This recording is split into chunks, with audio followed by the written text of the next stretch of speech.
नमस्कार मित्रांनो, तू हे रे माझा मितवा या मालिकेच्या जबरदस्त भागामध्ये आता असं होणार आहे की जी इशू असते तर तिला आता घरच्यांनी सर्व काही आरोप तिच्यावर केलेले असतात की जे काही नम्रताचं लग्न आहे तर ते तिच्यामुळे मोडलं म्हणून ती रात्री तिला काही झोप येत नसते आणि लगेच ती आपल्या दुकानाचा दरवाजा उघडते, दुकानात येते आणि त्यामध्ये जे काही गॅस सिलेंडरच्या टाक्या ठेवलेल्या असतात तर ती सिलेंडर ऑन करते आणि ऑन केल्यानंतर मात्र लगेच आता काडीचपिटी हातामध्ये घेते आणि एक काडी ओढते आणि त्या जळत्या काडीकडे ती पाहत असते। परंतु परत ती हातात जी काही ओढलेली काडी आहे तिने तो गॅस पेटवते आणि आता गॅस पेटवल्यानंतर खूप अशी रडत रडत ती आता जी काही जिलेबी काढण्याचं ते कापड आहे ते हातामध्ये घेते आणि रडत रडत अशी भरगच्च जिलेबी ती काढत असते। असे रडत रडत खूप काही जिलेबी ती काढून ठेवते आणि सकाळ होते तरी ती जिलेबीचे जे काही ट्रे वगैरे आहे ते सर्व व्यवस्थित भरून ठेवते।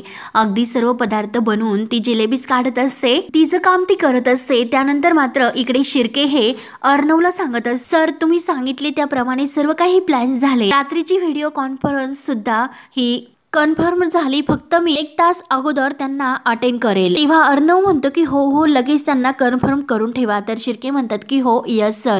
समोर जो काही ब्रेकफास्टला तो नाश्ता ठेवलेला असतो ते बघून अर्णव चिडतो। अर्णव म्हणतो की हे काय जिलेबी, पोहे, कचोरी हे सर्व काय चालले। तेव्हा शिर्के म्हणतात की ॲक्च्युली सर ते तर लगेच अर्णव म्हणतो की अंजली अजून मुंबईला नाही गेली का। तर तेवढ्यात अंजली येते। अंजली म्हणते की नाही, अरे इंदोरी कचोरी आहे, खाऊन तर बघ, फेमस आहे ती खूप। तेव्हा अर्णव म्हणतो की कचोरी आहेत त्या। तेव्हा अंजली म्हणते की अरे कधीतरी खाण्याकडे खाणं म्हणून बघ ना। तेव्हा अर्णव काही उत्तर न देता लगेच शिर्केवर चिडतो आणि ताईचं जे काही रिटर्न फ्लॅट बुक का झालं नाही सांगितलं होतं ना। तेव्हा आता अंजली म्हणते की अरे त्यांनी तर केलं होतं परंतु मीच त्यांना रद्द करण्यासाठी सांगितलं। अरे चिंटू आणि शिर्केंना म्हणते की या शिर्के तुम्ही। तेव्हा शिर्के म्हणतात की ठीक आहे मॅम आणि शिर्के बाहेर जातात। तर अर्णव म्हणतो की ताई तू या लोकांसमोर प्लीज मला चिंटू म्हणत जाऊ नको। त्यावर आता अंजली म्हणते की नाही म्हणत आणि हे बघ चिंटू हा राग तुम्हाला दाखवू नको, हे लोक तुला घाबरत असतील परंतु मी नाही घाबरत, मी लहानपणापासून बघत आले हा राग। तेव्हा मात्र आता इकडे इशू ही सर्व काही रात्रभर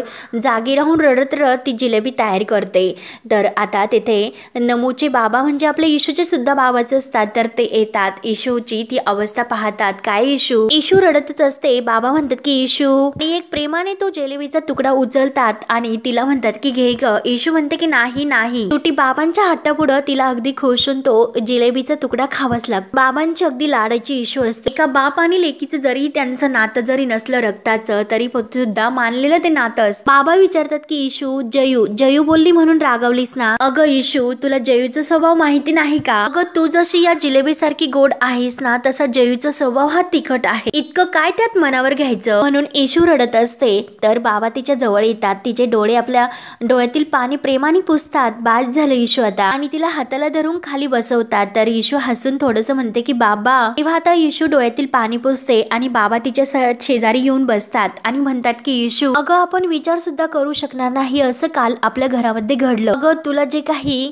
जयू बोललीस ना ते अगदी धक्का बसण्यासारखंच आहे, त्यामुळे तुला वाईट वाटलं असणारच। त्यानंतर इकडे अंजली ही अर्णवला म्हणते की घे चल नाश्ता करून घे।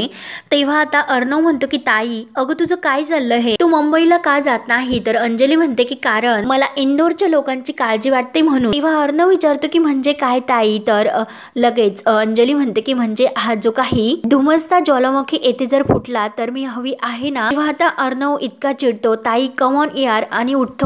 त्यावर आता अंजली म्हणते की चिंटू अरे मी तुझी गंमत केली, सॉरी। तेव्हा आता लगेच अर्णव म्हणतो की माझ्या मागची भुणभुण कमी व्हावी म्हणून मी तुझं लग्न लावून दिलं तरी सुद्धा तू जिजूंकडे सुद्धा जात नाही। तेव्हा अंजली म्हणते की मला माझ्या नवऱ्याला आणि भावाला दोघांनाही ताब्यात ठेवता येईल। तेव्हा अर्णव म्हणतो की ताबा, अगं छळ हा शब्द आहे त्यासाठी, आणि काय तर ताबा म्हणते म्हणून तो थोडासा हसतो। तर अंजली त्याला चिडवते की बघू अरे चक्क तुझ्या चेहऱ्यावर स्माइल आला आणि ते पण इतक्या वर्षांनी, ही तर ब्रेकिंग न्यूज झाली। अर्णव राजे शिर्केंच्या चेहऱ्यावर आलं गोडसं स्माइल आणि परत अर्णव हा अगदी रागात बघत असतो। तर अंजली म्हणते की गेली पण घ्या माझी दृष्ट लागली। त्यावर आता अर्णव पुन्हा म्हणतो की आई अगं झाले ना तुझे की अजून काही बाकी आहे? त्यावर आता अंजली म्हणते की हो आहे ना, जेव्हा तू हा बिझनेस सुरू केला होता काही वर्षापूर्वी तेव्हा येथील गणपतीला मी नवस बोलले होते, मी जेव्हा केव्हा येथे इंदोरमध्ये येईल तर अर्णव लगेच पुढचं बोलतो की तेव्हा मी अर्णवला माझ्या सोबत घेऊन येईल, देवळामध्ये येईल आणि तो पण नवस फेडायला. तेव्हा अंजली म्हणते की करेक्ट आणि चल बरं निघूया. त्यावर आता अर्णव म्हणतो की ताई अगं मी कुठेही नाही येणार. त्यावर आता अंजली म्हणते मी तुला कुठे काय असं विचारलं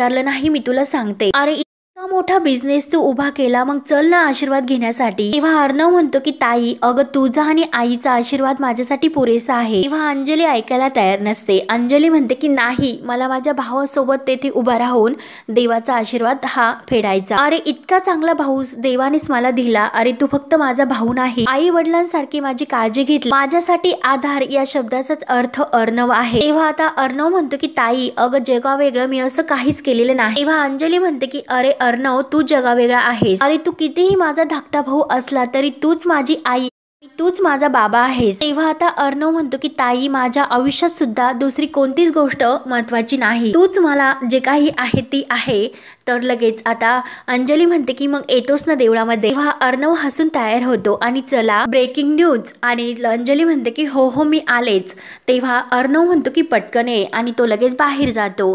त्यानंतर इकडे आता इशूचे बाबा हे इशूला समजावत असतात, अगं नमू तुझी सख्खी बहीण नाही, आम्ही सुद्धा तुझे खरे आई बाबा नाही आणि खरंच त्याने काही तुला फरक पडतो का? तेव्हा इशू मान डोलावते की नाही. तेव्हा आता इशूचे बाबा म्हणतात की लहानपणापासून मी तुला जे काही सांगत आलो ते सर्व तू विसरलीस का? काय सांगितलं होतं मी तुला असे विचारतात. तेव्हा आता इशू सांगते की नातं हे नातं मनाशी मनाचं असतं, रक्तांच्या नात्यापेक्षा मनाची नाती जास्त खरी असतात, हे माहिती आहे मला बाबा. तेव्हा तर इशूचे बाबा म्हणतात की अगं मग झालं तर कोण काय बोलतं याची पर्वा आपण कशाला करायची. तेव्हा आता बाबा म्हणतात की मला एक गोष्ट सांग की जर सुप्रियाने तुला जन्म दिला असता तर तिच्या पोटाला तू जन्माला आली असती तर नर्मदा तुझी सख्खी बहीण असते, तुझी तिच्याशी नाळ जोडली गेलेली असते. पण अगं कितीही तसं नसलं तर तुझं मन मात्र आमच्याशी जोडलं गेलेलं आहे ना.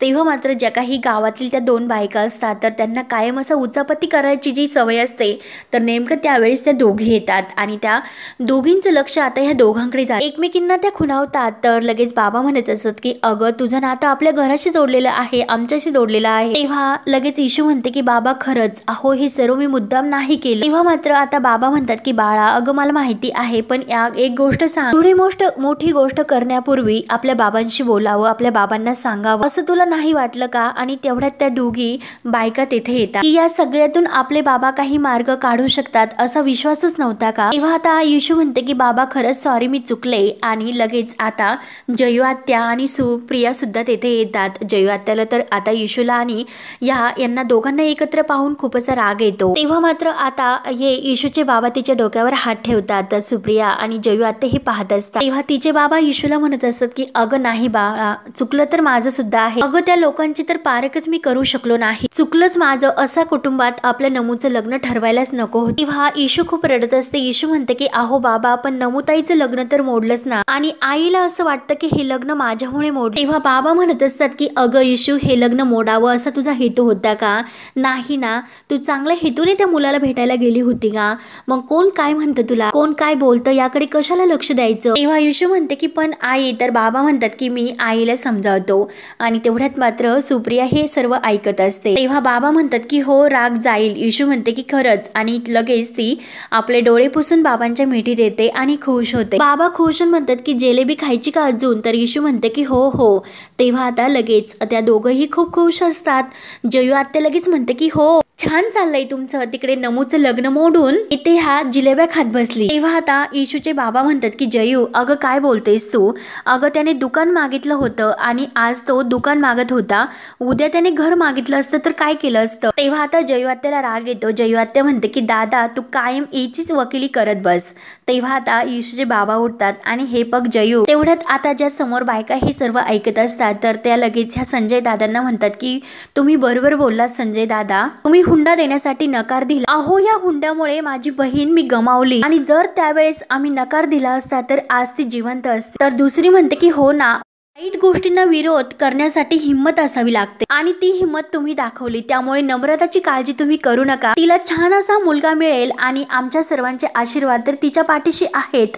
म्हणून आता एक आजीबाई सुद्धा तोंड भरून आशीर्वाद देते.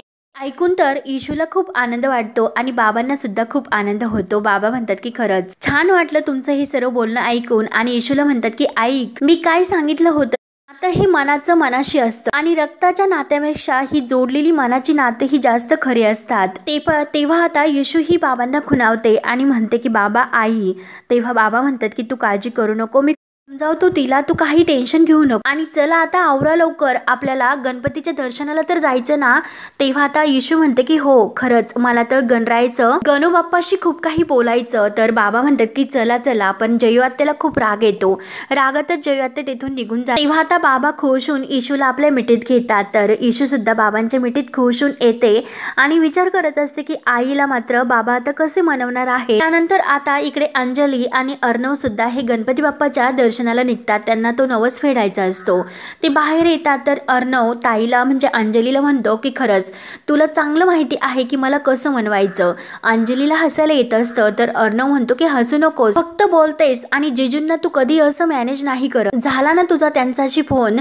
तेव्हा अंजली म्हणते की हो झालं आणि मी त्यांना सांगितलं सुद्धा की चिंटू येतोय म्हणून आता अंजली सुद्धा गाडीत बसते आणि अर्णव सुद्धा गाडीमध्ये बसतो. तर शिर्के धावतच येतात आणि अर्णव सरांना म्हणतात की सर आपली जी काही मीटिंग आहे तर ते सर जर आले तर 12 वाजता मीटिंग फिक्स झालेली आहे. तेव्हा आता अर्णव म्हणतो की 10-15 मिनिट लेट होईल. तेव्हा लगेच शिर्के म्हणतात की जर त्यांनी नाही ऐकलं तर.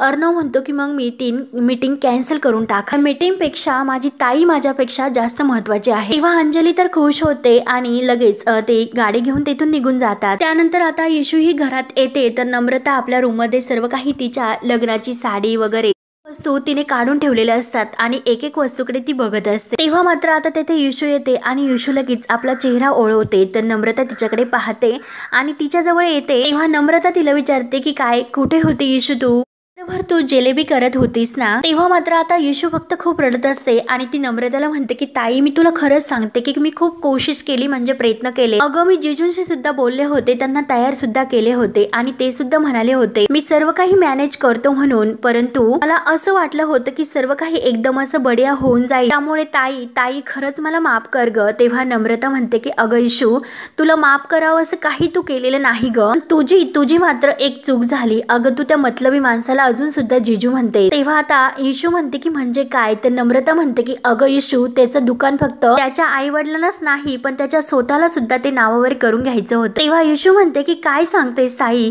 तर नम्रता म्हणते की येशू तुझ्याशी बोलल्यानंतर तो इकडे आला होता, जे घडतंय ते चुकतंय हे सांगण्याऐवजी अगं त्याने येथे येऊन तमाशा केला आणि वरात घेऊन निघून गेला तो. तेव्हा आता हे ऐकल्यानंतर येशूला धक्का बसतो आणि येशू रडतच म्हणते की ताई अगं हे सगळं. नमो खुशून म्हणते की अगं तू वाईट वाटून घेऊ नकोस, मी पाहिलं ना अगं तू किती कोशिश केली ते. तेव्हा येशू रडतच असते. येशू म्हणते की ताई अगं त्याचा काय फायदा, शेवटी जयू आत्या तर म्हणालीस ना मी तुझी सख्खी बहीण नाही म्हणून. तेव्हा आता नम्रता म्हणते की येशू अगं तुला माहिती आहे ना जयू आत्या रागाच्या भरात काही पण बोलून जाते. येशू अगं सगळ्या बहिणीपेक्षा तू जास्त केलं माझ्यासाठी. येशू नमूची जोडी सख्या बहिणीपेक्षा भारी. तेव्हा आता येशूला खूप आनंद होतो. येशू आणि नमू लगेच एकमेकींना मोठ्या मिठ्या मारतात.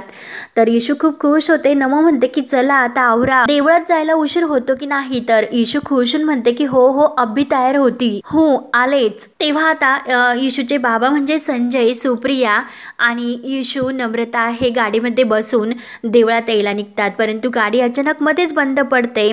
तेव्हा आता येशू आणि नमू विचारतात की बाबा काय झालं, गाडी का बंद पडली. तेव्हा आता सुप्रिया पुढे बसेल असते. सुप्रिया म्हणते की तुमच्या लेकीचं लग्न मोडलं आणि गाडी सुद्धा अचानक बंद पडली आणि ह्या बंद पडलेल्या गाडीत तुम्हाला तर फिरायला सुचतंय. तेव्हा आता संजय म्हणतो की अगं सुप्रिया काय असं बोलते, अगं आपण फिरायला कुठे जातो, ह्या दोघींना गजराया गणपतीचा आशीर्वाद मिळावा म्हणून आपण कायम जात असतो ना. तेव्हा सुप्रिया म्हणते की पण देवाच्या आशीर्वाद वागणं मात्र धड हवं आहे ना. म्हणून आता सुप्रियाला येशूचा रागच असतो आणि ती येशूला टोमणे मारत बोलत असते. तेव्हा आता संजय खाली उतरतो आणि येशूला म्हणतो की चल बरं चल बघ आपण गाडीला काय झालं ते बघूया. तेव्हा आता गाडीच्या खाली उतरल्यानंतर ते इंजिन चेक करतात. तर संजय म्हणतो की गाडीचं इंजिन जास्तच गरम झालंय. तेव्हा लगेच येशू म्हणते की काय बाबा. तर लगेच बाबा म्हणतात की अगं गाडीचं म्हटलं मी, जा बरं पाणी घेऊन ये. तेव्हा आता येशू लगेच घाईने गाडी म्हणजे दरवाजा उघडते आणि पाणी घ्यायला जाते. तोच तेथे सुप्रिया असते आणि सुप्रिया तिच्याकडे रागाने पाहून न पाहिल्यासारखं करतो। तेव्हा नमू आणि येशू एकमेकांकडे पाहतात। आता त्या इंजिनवर ते पाणी ओतत असतात तर लगेच सुप्रिया म्हणते की लोकांचं काय जातं म्हणायला की तुमचं सगळं काही छान होईल म्हणून, नमूसाठी कोणी चांगला मुलगा शोधून आणणार आहेस का? तेव्हा आता संजय म्हणतो की सुप्रिया हे बघ, नमूसाठी मुलगा तर देव शोधून आणणार, लोक नाही। आणि आता संजय येशूला म्हणतो की चल बघ बरं गाडी चालू होते की काय। तेव्हा आता येशू गाडीमध्ये बसते आणि लगेच गाडी स्टार्ट करून पाहते तर गाडी लगेच चालू होते। येशूला खूप आनंद होतो आणि खुश होऊन ती सुप्रियाला म्हणते की आई गाडी चालू झाली, परंतु सुप्रिया तर तिच्यावर रागावलीच असते। तेव्हा आता येशू कावरेबावरे होते आणि परत गाडीच्या खाली उतरते तर संजय गाडी चालवायला बसतो आणि येशू आपल्या नमू शेजारी मागे बसते। तेव्हा मात्र आता ते मंदिरात येऊन पोहोचतात आणि अर्णव अंजली सुद्धा येऊन पोहोचतात तर सर्वजण गाडीच्या खाली उतरतात, परंतु सुप्रिया गाडीतच असते। तर संजय तिला म्हणतो की सुप्रिया अगं उतर ना गाडीच्या खाली, तर सुप्रिया म्हणते की नाही तुम्ही जाऊन या, मी इथूनच नमस्कार करणार आहे। तेव्हा मात्र येशूला खूप वाईट वाटतं तर नमू तिला विचारते की येशू काय झालं, तर येशू म्हणते की ताई अगं तू बघितलंस ना, आई माझ्याशी बोलत नाही, तिला बघितल्यानंतर ती तर माझ्याकडे बघत सुद्धा नाही, पहिल्यांदाच ती इतकी रागावली माझ्यावर आणि हे सर्व त्या घमंडी आणि आगाऊ मुलामुळे झाले। तेव्हा आता नमू म्हणते की येशू अगं त्या माणसाला इतकं नाव ठेवण्याची काही गरज आहे का? तेव्हा येशू म्हणते की अगं त्याच लायकीचा आहे तो ताई, त्याने जर त्या दिवशी मला अडकून ठेवलं नसतं तर वेळेत मी घरी पोहोचले असते, सगळं काही पुढचं घडलंच नसतं। तर नमू म्हणते की येशू तू जर वेळेत तेथे आली असती तर माझं लग्न त्या मतलबी माणसाशी झालं असतं, बरं झालं की त्या मुलाने तुला तेथे अडकून ठेवलं, म्हणजे मी सुद्धा वाचले आणि आपलं दुकान सुद्धा वाचलं। उलट माझ्याकडून त्या मुलाला खूप खूप खूप खूप थँक्स। तर येशू म्हणते की थँक्स त्याला? अगं ताई तो मुलगा माझ्याशी कसा वागला हे तुला नाही माहिती, अगं त्याचा चेहरा जरी आठवला ना तरी सुद्धा तकलीफ होते मला। आणि तेवढ्यात अर्णव तेथे येऊन पोहोचतो आपल्या ताई सोबत, तो चुकून जरी माझ्या समोरून आला ना तरी सुद्धा, आणि त्याच वेळेस आता अर्णव तिच्या मागून येतो तर एका मिनिटात मी त्याला अगदी कायम आठवेल अशी सबक मी त्याला शिकवे। तेव्हा नमू म्हणते की जाऊन दे ना येशू, चल बरं आपण मस्त आपल्या गणूबाप्पाचं दर्शन घेऊयात। त्यानंतर मात्र अंजलीला हा अर्णव गाडीतून खाली उतरतोय आणि चल ताई मी तुला तेथे गेट पर्यंत पोहोचवायला येतो। तेव्हा अंजली म्हणते की हो हो चल। तेव्हा आता त्या दोघीही एकमेकींना असे गुदगुल्या करतात आणि चल आता पूजेचं ताट घेऊयात म्हणून त्यांच्या मागून अंजली आणि अर्णव सुद्धा मंदिरातच येत असतात। तेव्हा हे पूजेचं साहित्य घेतात आणि इकडे शेजारीच अंजली आणि अर्णव सुद्धा ते साहित्य घेत असतात पूजेचे। अंजली प्रसाद वगैरे घेत असते तर अर्णव हा फोनवर बोलत बोलत पुढे येत असतो। तेव्हा मात्र आता अर्णव हा येशूच्या मागे येऊन उभा राहतो तर येशूचं तोंड तिकडे असतं तर नम्रतीला विचारत असते की झालं ना सर्व काही, नारळ वगैरे फूल व सर्व काही, तर येशू हो हो करत। तेव्हा येशू झटक्यात आपली ओढणी मागे टाकते आणि ती अर्णवच्या डोक्यावर जाऊन पडते। तेव्हा त्याला इतका राग येतो आणि रागानेच ती ओढणी तो बाजूला करतो आणि बघत असतो। तर हा भाग येथे संपतो। पुढील भागामध्ये अंजलीचा जो काही नवस असतो तर ती नवसाची घंटी ती वर बांधलेली असते आणि अचानक ती बांधता बांधता अर्णवच्या हातातून तशीच पडून जाते तर येशू पाहते, अर्णव पुढे जातो आणि घंटी खाली पडते। येशू लगेच आहो आहो करत ती घंटी उचलते आणि थांबा असे म्हणून ती अर्णवच्या मागे येते तर अर्णव वळून पाहतो तर येशू, आणि येशू पाहते तर हा, तर दोघांना आता खूप राग येते। तेव्हा येशू म्हणते की हे बघा मला तुमच्याशी बोलायचं, तर अर्णव म्हणतो माझ्याशी बोलायची काय, तर माझ्या समोर सुद्धा उभी राहायची तुझी लायकी नाही। तेव्हा येशू म्हणते की माझ्या पाठीशी माझा बाप्पा उभा आहे त्यामुळे बिलकुल मी तुम्हाला घाबरत नाही। तर अर्णव म्हणतो पुढच्या वेळेस मी तुझ्या समोर येणार नाही अशी तू तुझ्या देवाला प्रार्थना कर, कारण चुकून जरी तू माझ्या समोर आली पुन्हा तर माझ्यापासून तुझा देव सुद्धा तुला नाही वाचू शकणार। तेव्हा आता येशूला खूप राग येतो आणि आता पुढे काय काय होत राहणार हे पाहण्यासाठी आपल्या चॅनलला नक्की सबस्क्राईब करत राहा। धन्यवाद।